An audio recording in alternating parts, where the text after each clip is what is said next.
भक्तों, अगर आप में दम है तो देवउठनी एकादशी से पहले किसी भी दिन, जो कि 1 नवंबर को आने वाली है, उससे पहले इस देव वृक्ष को बिना किसी को बताए चुपचाप छूकर इस मंत्र को बोलकर चले आना। कंगाल भी धनवान बनेगा। इतनी धन दौलत आएगी कि संभाल भी नहीं पाओगे। जन्मों जन्मांतर की गरीबी तत्काल दूर हो जाएगी। विश्वास नहीं हो तो इस देवउठनी एकादशी से पहले किसी भी दिन प्रैक्टिकल करके देख लेना। भक्तों, आज के इस वीडियो में हम जिन चमत्कारी देव वृक्षों के बारे में बात करने वाले हैं, उन देव वृक्षों में देवउठनी एकादशी से पहले किसी भी दिन स्वयं माँ लक्ष्मी जी का वास होता है और ये वृक्ष आपके घर के आसपास ही बड़ी आसानी से मिल जाएंगे। आपसे एक छोटा सा अनुरोध है कि वीडियो को पूरा देखें, तभी लाभ की प्राप्ति हो सकती है, इसीलिए इस वीडियो को पूरा देखें। यदि आज आपने इस ज्ञानवर्धक वीडियो को बीच बीच में देखा, काट काट के देखा, तो जीवन में आपको कभी भी सफलता नहीं हासिल होगी और आप पूरे साल परेशान ही रहेंगे। भक्तों, इस वीडियो में हम आपको ऐसे पेड़ बताएंगे जिन्हें छूने मात्र से आपकी गरीबी तत्काल दूर हो जाएगी। जी हाँ दोस्तों, माँ लक्ष्मी जी की कृपा आप पर ऐसे ही बरसती रहेगी। आने वाले समय में आप धनवान बन जाएंगे।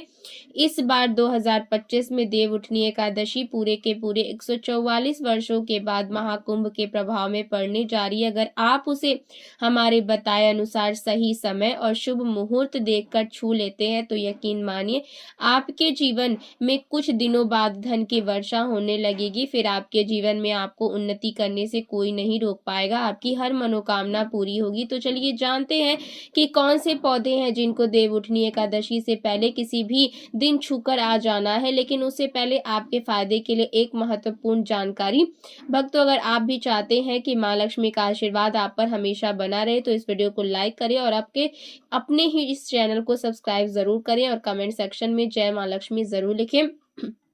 देखिए दोस्तों, हिंदू संस्कृति में कई तरह के पौराणिक मान्यताओं को महत्व दिया गया है कि कई ऐसे पेड़ पौधे हैं जो कि देव वृक्ष कहे गए हैं और काफी शुभ फल भी देने वाले माने गए हैं। खास बात यह है कि पेड़ पौधों की न सिर्फ लोग पूजा करते बल्कि औषधि के रूप में भी प्रयोग करते। ये कई प्रकार की बड़ी से बड़ी बीमारी को ठीक करते। आइए जानते हैं देवउठनी एकादशी का सही टाइम का शुभ मुहूर्त। कार्तिक मास के शुक्ल पक्ष की एकादशी तिथि को देवउठनी एकादशी मनाई जाती है और इस तिथि पर मां लक्ष्मी और भगवान विष्णु की विशेष कृपा का विधान है। भक्तों, यदि आपको देवउठनी एकादशी से पहले किसी भी दिन पेड़ पौधों को छूना है तो किसी भी टाइम आप छूकर आ सकते हैं, उसमें कोई भी दिक्कत होने वाली बात नहीं है। देवउठनी एकादशी से पहले किसी भी दिन इनको छूने मात्र से शत्रु दोष, कर्ज दोष, गरीबी दोष सब समाप्त होते हैं। देवउठनी एकादशी से पहले किसी भी दिन कुछ ऐसे पेड़ पौधे हमारे धर्म शास्त्र में कहे गए हैं जिनको छूने मात्र से व्यक्ति के बंद किस्मत के ताले खुल जाते हैं, व्यक्ति का सौभाग्य चमक जाता है। माँ लक्ष्मी ने स्वयं कहा है कि वृक्षों में मैं पीपल का वृक्ष हूँ। पीपल के वृक्ष को वृक्षों का राजा कहा जाता है क्योंकि पीपल वृक्ष की जो आयु होती है वो सबसे ज्यादा होती है। पूजा पाठ में अत्यधिक इसका महत्व होता है। तो चलिए आज मैं आप लोगों को देवउठनी एकादशी से पहले किसी भी दिन छुए जाने वाले इस वृक्ष के बारे में बताऊंगी। दोस्तों, हमारे धर्म शास्त्र में अनेक ऐसे वृक्ष हैं जिन्हें कल्याणकारी और मंगलकारी माना गया है। देवउठनी एकादशी से पहले किसी भी दिन इन वृक्षों का असर कई गुना बढ़ जाता है। इस समय शक्ति धरती लोक में आ जाती है और इस समय हर वस्तु में प्राण और चेतना का संचार होता है। भक्तों, आज मैं आपको 4 से 5 देव वृक्षों के बारे में बताने जा रही हूँ जिन्हें हमारे धर्म शास्त्र में बहुत महत्वपूर्ण माना गया है। ये चारों वृक्ष आपके जीवन में सुख, समृद्धि और खुशहाली लाने के लिए बहुत ज्यादा प्रभावशाली है। चलिए भक्तों, अब हम जानते हैं कि देव वृक्ष कौन से हैं जिन्हें छूने से हमारी गरीबी खत्म हो जाती है और जीवन में सुख समृद्धि का आगमन होता है।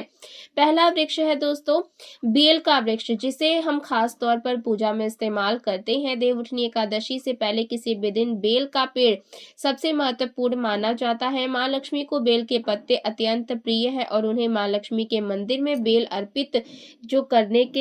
पत्र अर्पित करने के से विशेष पुण्य की प्राप्ति होती है। बेल का पेड़ माँ लक्ष्मी के पूजन के लिए अत्यधिक पवित्र माना जाता है। इस पेड़ के स्पर्श से व्यक्ति के सभी मनोरथ पूरे होते हैं। इस पेड़ को छूने से पहले आपको इस खास मंत्र का भी जाप करना है। वो मंत्र है दर्शन बिल्व वृक्षस स्पर्शम पाप नाश अघोर पाप संहार एक बिल्वम माम लक्षण नमः का अर्थ है कि बेल वृक्ष का दर्शन और स्पर्श करने मात्र से सभी पाप समाप्त हो जाते हैं और माँ लक्ष्मी को चढ़ाया गया एक बेलपत्र और पापों का नाश करता है। दोस्तों, अब मैं आपको दूसरे पौधे के बारे में बताती हूँ। यह पौधा है शमी का वृक्ष। शमी के वृक्ष को हमारे धर्म शास्त्र में माँ जगदम्बा के रूप में भी माना जाता है। ये स्वयं माँ जगदम्बा का स्वरूप है और इस पर माँ जगदम्बा साक्षात विराजमान रहती है। अगर आप देव उठनी एकादशी से पहले किसी भी दिन संध्या काल में शमी के वृक्ष के नीचे धूप और दीप जलाते हैं तो आपकी सारी परेशानियां और कष्ट दूर हो जाते हैं। इसके अलावा शमी के वृक्ष में सिंदूर डालने से व्यक्ति को अच्छे स्वास्थ्य की प्राप्ति होती है। देव उठनी एकादशी से पहले किसी भी दिन शमी के वृक्ष को छूकर अपनी मनोकामना बोलनी है और आप जब इसे करेंगे तो आप देखेंगे कि आपकी मनोकामना पूरी हो जाएगी और आपकी दरिद्रता समाप्त हो जाएगी।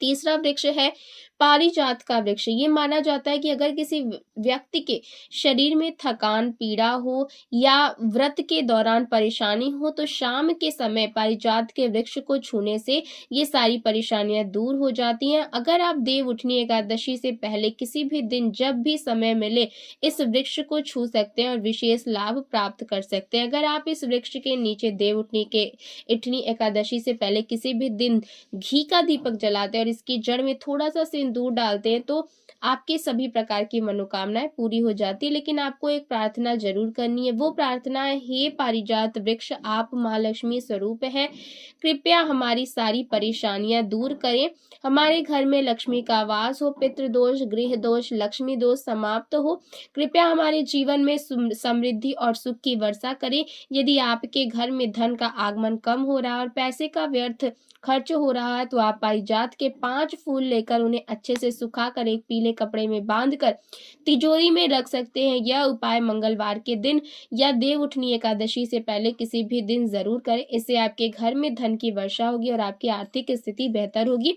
तो अगर आप जल्दी धनवान बनना चाहते हैं या आपकी कोई अधूरी कामना है तो इन 3 वृक्षों के बारे में बताए गए उपाय जरूर करें। खासकर यदि आप तीनों वृक्षों को छूते हैं तो आपकी मनोकामनाएं पूरी होने से कोई भी शक्ति आपके रास्ते में नहीं आ पाएगी। देव उठनी एकादशी से पहले इन उपायों को जरूर करें। ये उपाय आपके जीवन को संवार सकते हैं, आपके कष्ट दूर कर सकते हैं, आपकी किस्मत को चमका सकते हैं। दोस्तों, अगर आप हमारे चैनल पर नए हैं तो सब्सक्राइब जरूर करिएगा और कमेंट सेक्शन में जय माँ लक्ष्मी जरूर लिखिएगा। देखिए दोस्तों, देव उठनी एकादशी से पहले किसी भी दिन आपको छू करके आना है, वो है पीपल का पेड़। पीपल का पेड़ हिंदू धर्म में बहुत ही पवित्र और शुभ माना जाता है। इसे विशेष रूप से माँ दुर्गा और माँ लक्ष्मी दोनों से जोड़ा जाता है। पीपल के पेड़ का पूजा करने से पापों का नाश होता है और पुण्य की प्राप्ति होती है।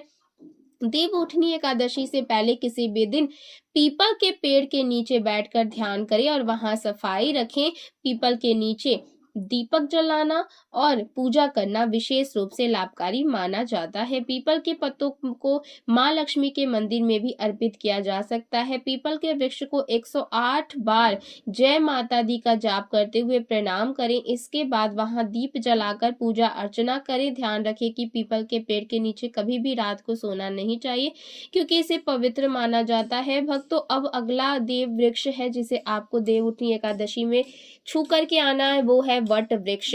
हिंदू धर्म में विशेष रूप से महिलाओं के लिए महत्वपूर्ण है। यह पेड़ सुख समृद्धि और आशीर्वाद का प्रतीक माना जाता है। वट वृक्ष को अक्सर माँ दुर्गा और माँ लक्ष्मी के साथ जोड़ा जाता है और वट वृक्ष की पूजा करना बेहद ज्यादा शुभ माना जाता है। वट वृक्ष के चारों ओर परिक्रमा करना बहुत शुभ होता है। वट वृक्ष की जड़ में दूध और पानी अर्पित करें और वहां माँ लक्ष्मी का ध्यान करते हुए जय माता दी का जाप करें।